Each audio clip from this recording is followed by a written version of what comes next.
So, mas papadaling ko lang explanation mga boss. Kung fully charged yung battery nyo, mas maganda yung daloy ng kuryente. So yan mga boss, friendly reminder lang para iwas ang air 12 natin sa mga motor natin, lalo na sa NMAX Aerox natin.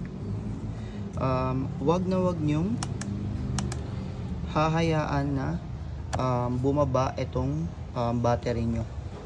Ayan o, katulad na sa akin, 12.1 na lang siya.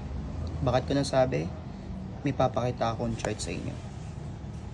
Tapusin niyo itong video na to kasi mas marami kayo matututunan regard dun sa error 12. So may papakita akong chart sa inyo mga bossing with regard dun sa battery percentages ng mga Aerox and Max natin or any kinds of motor natin mga bossing. Doon sa 100 to 90%, meron siya tinatawag na fully charged na 12.7 to 12.6.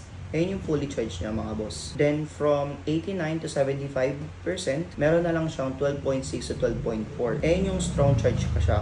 Pwede pa siya. Pagdating ng 74 to 50%, moderate charge na lang siya. Kumbaga sa medyo mababa na lang yung charging niya. Kasi naglalaro na lang siya sa 12.4 to 12.2. Then doon na tayo sa low charge, which is 49 to 30%. Ang low charge niya mga boss, 12.2 to 12. Very low charge, ayun na mga boss. Nakita niyo naman dito sa chart na talagang kailangan palitan nyo na or palitin na talaga yung battery nyo. Doon pa nga lang sa moderate charge mga boss, kailangan nyo nang palitan yun kasi para maiwasan natin yung Air 12 na tinatawag doon sa mga Aerox at saka NMAX natin mga boss. Bakit ko nasabi na is yung battery yung nagkakos ng Air 12 mga boss?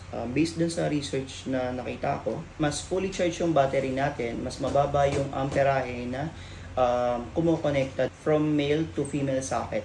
So pag fully charged yung battery natin, mas maganda yung flow ng electricity na pumapasok doon sa sockets natin mga bossing. Pero kung lowbat ka naman mga boss, possibility na mas malaki yung ampere na kumukonekta doon sa socket natin. Kaya nagkakaroon ng heat.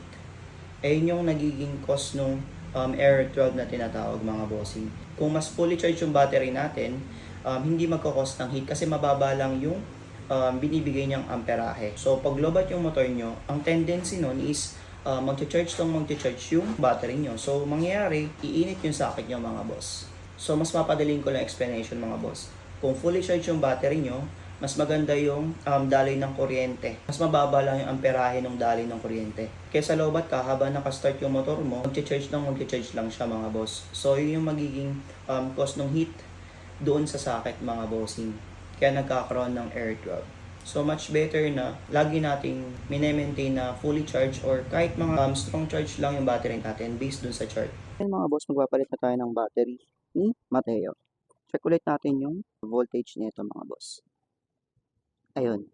Kita nyo mga boss, 11.9 na lang. So palitin na talaga siya. Ayan, nagbabago siya. Pero palitin pa rin siya mga boss. Low charge na to mga bossing. So ayan, palitan natin. Let's go. Papalit mga boss, kailangan nyo lang i-open to. Ito, kasi nandito yung battery. Ito yung lumang battery natin mga bossing. Almost 2 years na ito yung tinagal niya. So, for me, okay na naman siya. Gamit na gamit ko na siya. So, yun, tanggalin na siya mga boss.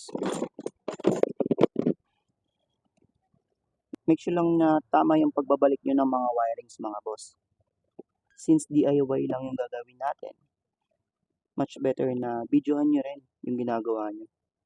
Para alam nyo kung paano nyo natanggal yung sa battery. Kasi dalawa yung wire niyan mga boss. Ayan, dalawa yung wire niyan mga boss. Ayan. Pati sa kabila ganun din. Pwede siya mga boss. Dalawa rin yan. Ayan, dalawa siya. Then, pull nyo lang. Ayan. So, ito yung luma. Ito yung luma. Ito yung bago na ikakabit natin. So, same lang sila mga boss. So, kabitan natin itong bago. Sa pagkakabit, balik nyo lang. Itong yuwasa natin, nakaharap dito. Yan, ganyan siya. Then, balik. Okay. Then, lagay nyo lang yung screw. Okay na 'tong positive mga boss. And then doon naman tayo sa negative. Same lang din, may wire to dito.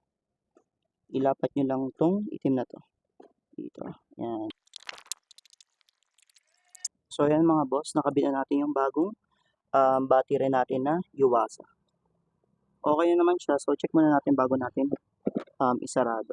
Mga boss, tapos sa unang bukas pa lang is, mataas na yung voltage niya. Ayan, katulad niyan mga boss, 12.7. Meaning to say, bago yung battery, sobrang legit niya. Itong Yuasa na pinalit natin. Ayan. So ayan, ganito dapat ang magiging kakalabasan niya. 12.8 mga bossing. Ayan, 12.7. 12.8 and 12.7 pares lang siya. Kaya pwede na 'yon sa bagong battery. So ayan mga boss, okay na siya. Pwede natin siyang i-cover nito. So disclaimer lang mga boss, hindi tayo professional.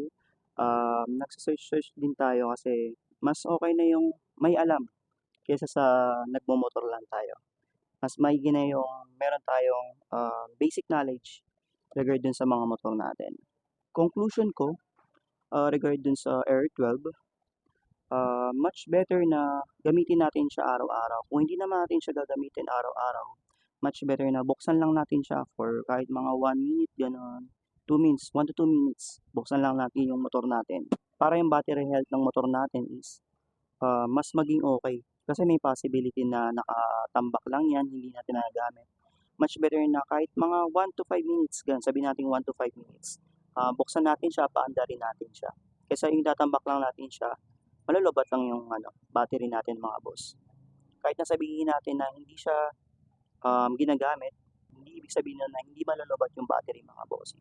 So yun mga boss, much better na buksan nyo araw-araw yung motor nyo kahit mga 1 to 5 minutes para maging healthy yung battery. So yun mga boss, sana nakatulong tong video na to. Follow, like, and share. Peace out.